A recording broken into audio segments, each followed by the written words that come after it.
No nonsense gin drinking. All gin, no nonsense. Hello gin lovers, welcome back. I'm Bobby Freeman and today, my friends, feasteth your eyes upon the visual delight that is this bottle of gin. For this, my friends, is none other than Fallen Angel Blood Orange Gin. But before we go on, gin lovers, can we just take a moment just to bask in the sheer beauty and the glory of that bottle? Because that, my friends, is like nothing you will see on the gin market or any other market indeed. It's just absolutely spectacular. What a cool thing to have on your shelf. But the immediate thing that springs to mind is it a bit of a novelty? Is it just all about the bottle? What does the gin taste like? Well, my friends, that's what old Freeman is here for, and that's what we're going to find out today.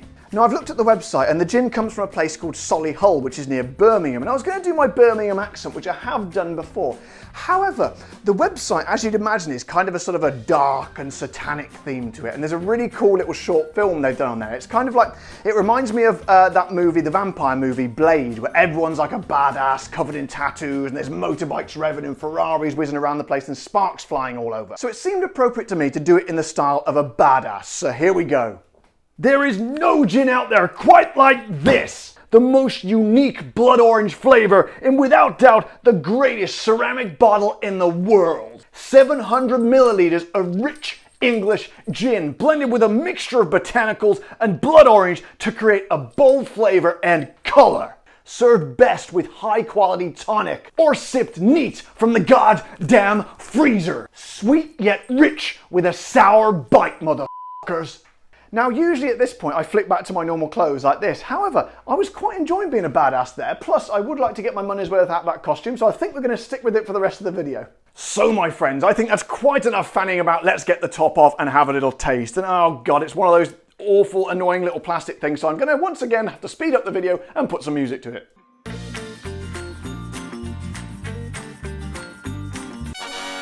Yes! Badass Freeman wins against the bottle again. And more good news, my friends, it has a little tiny cork in the top, so we know what that means. It's the Badass Cork Test! The Badass Cork Test. So here we go. I've just realised there's like a sort of like a bell that you get on a cat's collar. I don't know if you can see that on there. I'm not sure how badass that is, but I just think it's kind of quite annoying. I'm going to try and tuck it and stick it into the glove like that. Slightly better. So here we go, my friends. Let's try the old, the satanic cork test of the Fallen Angels. So first of all, do we have a squeak? A teeny tiny, minute, infinitesimal squeak, but a squeak nonetheless, my friends. Top work. Go for the full pull. Here we go. Get it by the mic. Oh, not brilliant, to be honest. It was a sort of a low, sinister pull, which, to be honest, that, oh my God, and I've spilt the gin everywhere as well. Brilliant. So we didn't expect a brilliant pull because it's only a tiny cork, but never mind. Oh, I've dropped it as well. It's all a complete disaster. So then, I'm not sure if you can see, but it is actually dribbling down the edge of the bottle, and it does look a lovely colour. So let's have a good old, let's get in the glass first of all. So it looks like it's going to be a nice sort of, oh my, oh, it's a terrible dirty pour. It's dribbling all down the devil's ear there. But my friends, have a look at the colour of that. That, good Lord, that actually reminds me of, where's the Malfi Con Aranansia, whatever it's called? Yeah, the blood orange. Ooh, not far off. So that's a good start straight away because I love that one. So let's have a little smelleth of the fellow, shall we? Smelleth, is that a word? I don't think so. It is now. Anyway. Oh, do you know what? It's uncannily like the old Malfi blood orange over there. So, but as I say, that's not a bad thing. So let us what? Let us not bandy around. I've said that already. Let us dither about no more, my friends, and marry it to the tonic. I think we're going to try this one neat as well, just because I like to try the fruity ones neat. It's always a bit, well, it's kind of interesting. So, tiny bit of tonic in there. Maybe, no, I think that's all right. We're hardcore today, aren't we? So, my friends, here we go. Fallen Angel Blood Orange Gin out of the best goddamn looking bottle I've ever seen. A cheers.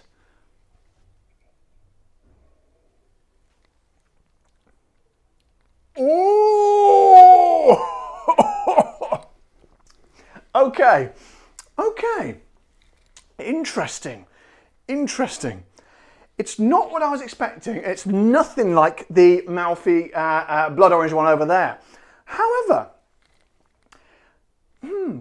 now this is a bit weird because I would say it doesn't taste like orange at all. So I'm kind of a little bit shocked straight away. So it's sort of thrown me for 6. But the second question is, okay, it doesn't taste like orange. What does it taste like, and does it taste nice? I'm not sure what it tastes like. It tastes like more of a candy gin or something, to be honest to me. More sort of sweet, like sort of sweets and candy you'd buy when you were a kid. Like the sort of, I don't know, those sort of like the boiled sweets, like sort of closer to a more of a sort of a strawberry flavour, I reckon. In fact, it doesn't taste much like gin, really. Certainly nothing I've ever tasted before. But yeah, is it? Which again, it's fair enough. Actually, it's not fair enough. It's not fair enough because this is a gin show. So I personally, what is the key thing to gin is juniper. Is there juniper in there? I don't think so. But that's sometimes with these novelty gins, like I tried the, I don't think it's here anymore, the Black Lodge strawberry and pepper gin the other day. Funnily enough, from a similar sort of area of the UK. That was quite nice. Sometimes you need to just sort of let the juniper go and just think, let's just try something a little bit weird and wonderful. I think you can tell I'm in a bit of a sort of a quandary about this. I'm not sure what to think. I don't think I've ever been thrown so much by a gin on this channel before. I suppose the bottom line is it nice? And yeah, I think it's quite a nice drink. I've just topped a little bit more tonic in there now between the last take, and it seems to... Do you know what? Yeah, a little bit more tonic in there has, but sometimes these sort of... Oh, bloody bell. Honestly, that bell, I'm going to try and pull it off. Here we go. Oh, there we go. Brilliant. Right. Sometimes you have to play around with the measures of tonic. Certain gins will work better with like less tonic. Certain gins will work better with a bit more tonic. And as I say, between one of these sort of jump cuts I do, I just popped a little bit more in there. And now it's starting to sort of taste more like the blood orange. But again, a very, very sort of sweet end to that blood orange. Whereas the Malfi blood orange one was a kind of a nice bitterness to it, which some people didn't like, but I thought it was really, really nice. This one's gone more towards the kind of the sort of the, I'd say it's a novelty gin. I mean, it's certainly a novelty bottle. I would say that the gin is novelty as well. But you know what? Sometimes we need a bit of novelty in our lives, as you can tell by this video. And although that's not technically, I wouldn't say a gin in the traditional sense, or certainly doesn't taste like one, I could quite happily drink it. And it's something a bit fun to have at a party, isn't it? Pull this sort of bottle out and go, here we go, guys, here's something a bit weird and wonderful. Whee! So let's have a little blast on it neat, shall we? Forgive me for drinking out the bottle. Here we go.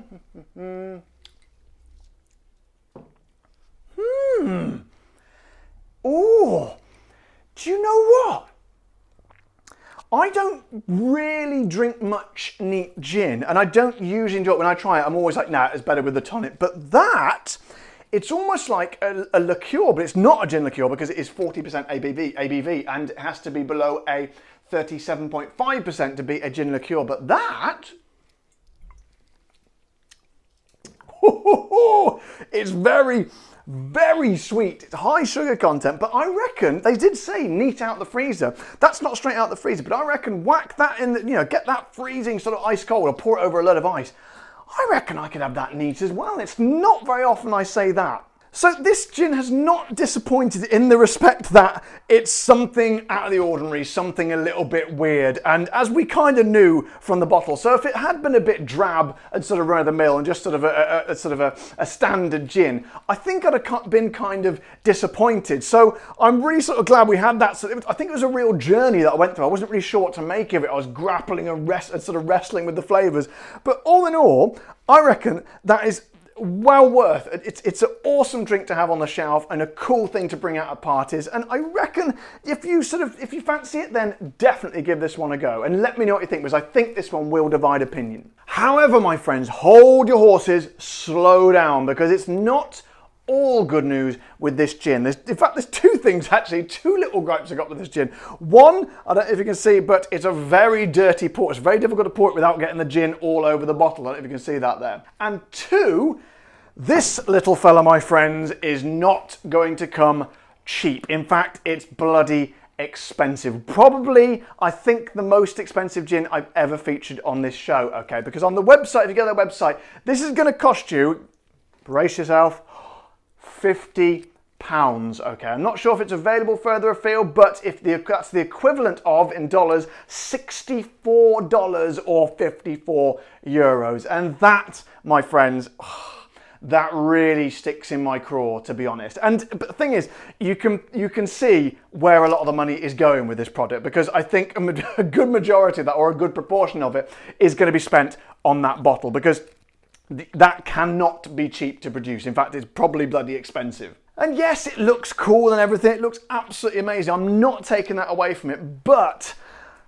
I think if it was me producing it, it was a new sort of like boutique gin, I'd probably go for a sort of a, to start off with at least, go for a cheaper bottle, bring that price down for your consumers, get it out there. Then when you're doing well, maybe sort of go into this sort of the more fancy bottle. And personally, I would never ever spend that much on a gin. However, luckily for me, I have some wonderful patrons of the show who went on to patreon.com and signed up to support my show by giving monthly donations. And I used the money from that to buy this more expensive gin, which I never would have featured on the channel otherwise. So thanks very much, guys. I really appreciate it. And this is all possible because of you.